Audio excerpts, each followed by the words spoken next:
What's cooking, guys? Welcome back to another, well, actually, this is just the first video, but we're going to be starting our adventure on Pokemon Brick Bronze Returns. We're doing Nuzlocke. This is probably my favorite Brick Bronze game I played. Just adds so much to the game, makes every city look so good. This is probably like the 18th time I beat it at this point. It's just so different every time. There's so many Pokemon to choose. I built a different team almost every time. Basically, the entire Pokédex is in the game and is obtainable. There's a bunch of legendaries to get, but I'm going to stop yapping and let's actually get into the game.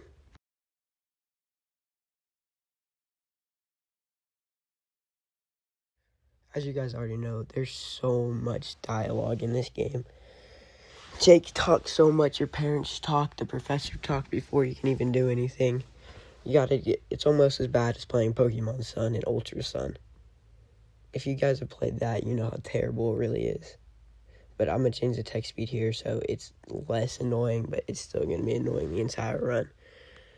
As you know, we already have to go talk to our parents. I'm skipping through all this text because if you're watching this, you've probably already played it before. But if you're not, they're basically just saying that they found something in the cave. And then we go get our first Pokemon, but we have to actually listen to them talk first. I swear, even with instant text on, they talk forever. But once that's finally out of the way, we can follow them. They lead us to the lab where we're actually get to choose our first Pokemon. I think I know who I'm going to choose, but I'm still on the edge about it. My favorite starter personally is Furky, but I'm not going to choose Furky because I've used him too much. He's kind of overused. Greninja's also kind of overrated. The new Meg is dope, though. ZA is just fun.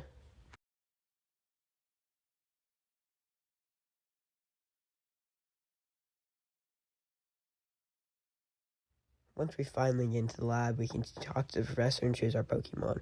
They have every starter from every gen. I mean, most copies do, but I just think that's cool. I think more Pokemon games should do that.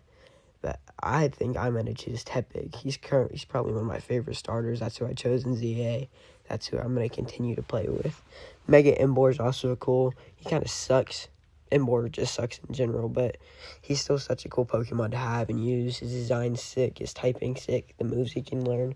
I like Reckless, but I don't think we're actually going to be able to get Reckless because that's his hidden ability. There's ability patches, so maybe. Also, this Jake fight is annoying. His Eevee is so much stronger than your starter. Also, Tepig's stats just suck. So, I actually ended up losing this fight because I could have used Tail Whip, but I don't think it would have really mattered. It would have loaded defense, but I probably would have already been dead after 2 of them. This Eevee's doing a lot more damage to me than I'm doing to it, and it's faster. And that just really doesn't amount to anything good. But it's alright. It's a minor setback.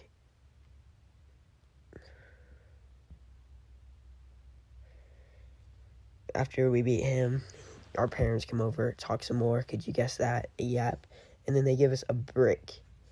I don't really get the point of it, but, I mean, it's a necklace. You can hang yourself or something. Talk to Jake. He gives us Pokeballs. We can actually catch Pokemon. Now on Route 1, we can get our first encounter. I don't know what all Pokemon in this grass, but I want Pidgey. And I end up getting a Starly, which isn't bad. But the new Meg is also really cool for it. I like how they turn it fighting so you can finally get stab close combat. Tepig doing no damage like usual. Can't even kill a Starly with 2 hits. Not that I want to kill it, I want to catch it. That's why I hit it again. But I ended up breaking out the first Pokeball, even though it's only level 2, which is quite stupid in my opinion. I feel like it should not have broke out the Pokeball. And why is there not 100% catch rate? But it's alright, because we ended up catching with the second one.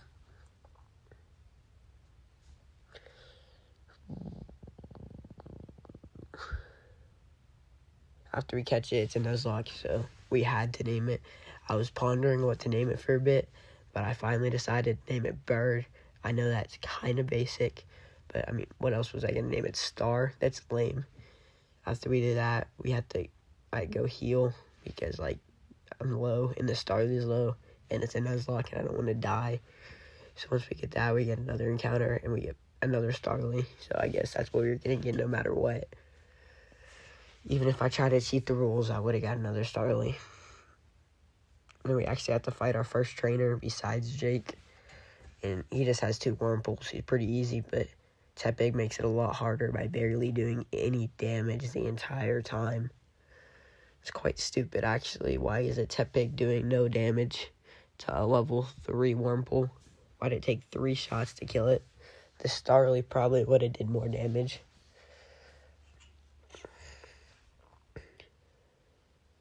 It is only level 5, though. It has no fire move. I'm using Tackle.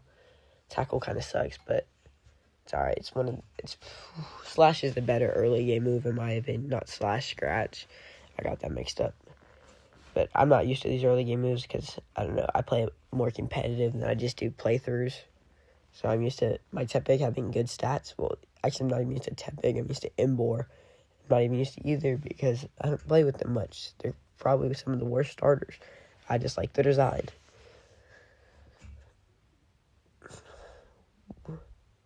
And don't worry, I'm not only going to use my starter, but I kind of have to here because the starter's only level 2, and I don't want it to die. But once it gets leveled up, because there's a free XP share, I'll start using it. I wish I got Bunnelby, though. I like Diggersby. Huge. Actually, does he have huge power? I forgot which Pokemon have that.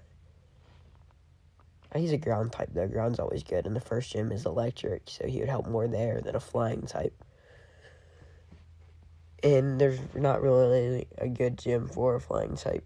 No, there's the grass gym, but I have Tepig, so if Staraptor's alive or Tepig's alive, they'll both help with that gym, but that's really far from here. That's his 6th gym, and we haven't even beat the first gym yet, but it's alright, because we ball. I thought Tepig was going to die here. I should have switched, but I didn't want Starly to die. The whole run would have been over before I even made it to the first gym, and that would have sucked, because I got a reputation to maintain here. Pidgey, I don't know why I like Pidgey. It's probably my favorite flying type Pokemon. Well, Pidgeotto, I like how it's a Mega. It's my favorite Mega. I know it's basic, but Mega Pidgeot's so cool looking. How can you hate it? And finally beat that, and then everybody knows what happens next week. You think you're gonna go the next route, and freaking Jake comes over and starts yapping some more and calls you home. And then you'll see what happens there. See, he comes, he talks, he drags you all the way back just for them to yap. And basically summarize, since I'm skipping all the text, is your parents got kidnapped by Team Eclipse because of the archaeologist. But I just skipped ahead because nobody wants to see me go all the way back through that route and do nothing. Finally, we get to Chesma Town, which in this one is a lot cooler than it is normally. It looks cooler, it looks better. It has grass in it now, so I can get an extra encounter. You'll see that later. I'll get after she drags me. I'm not even walking. The AI is doing it for me. She basically, if you want to know what happens here, because I skipped the text, she yaps and then steals my necklace. I don't know why she really wants a brick, though. And then Jake comes and asks what happens, and I just say she stole my necklace, and he gets all defensive and runs. But then, as I was talking about earlier, I go over here, and there's grass, so I can get encountered in Chesma Town. And I forgot what I ended up getting. I start running on the path because I'm stupid. I think it's the grass, but then I actually discover to go in the grass, and I start running in there, and I find a Smoliv. Arboliva? How do you pronounce her name? Whatever it is.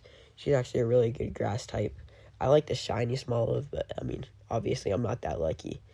We are going to be doing a shiny clause. I forgot to admit that, but if on a route I get a first encounter, but then I find a shiny, I can replace it with the shiny, because shinies are cooler.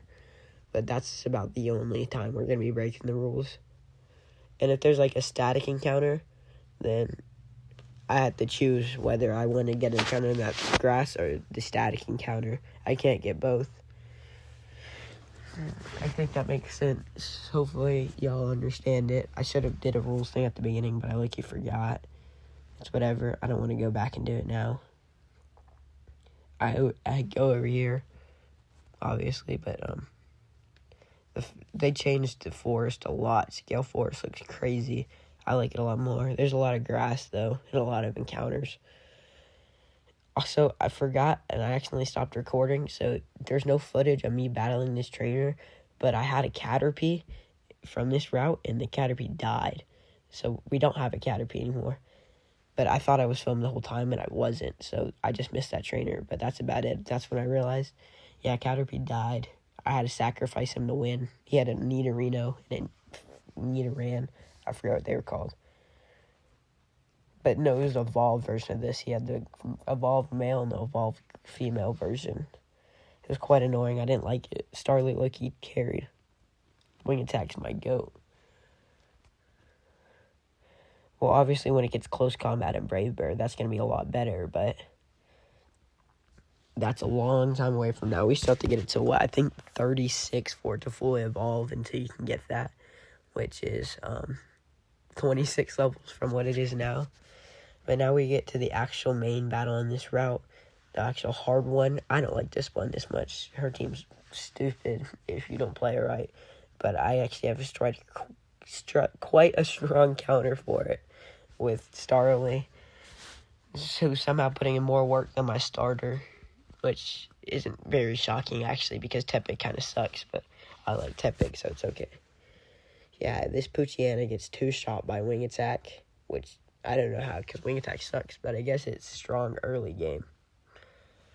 Acrobatics is better, but I don't think Starly learns Acrobatics unless you don't evolve it and gets like 90-something.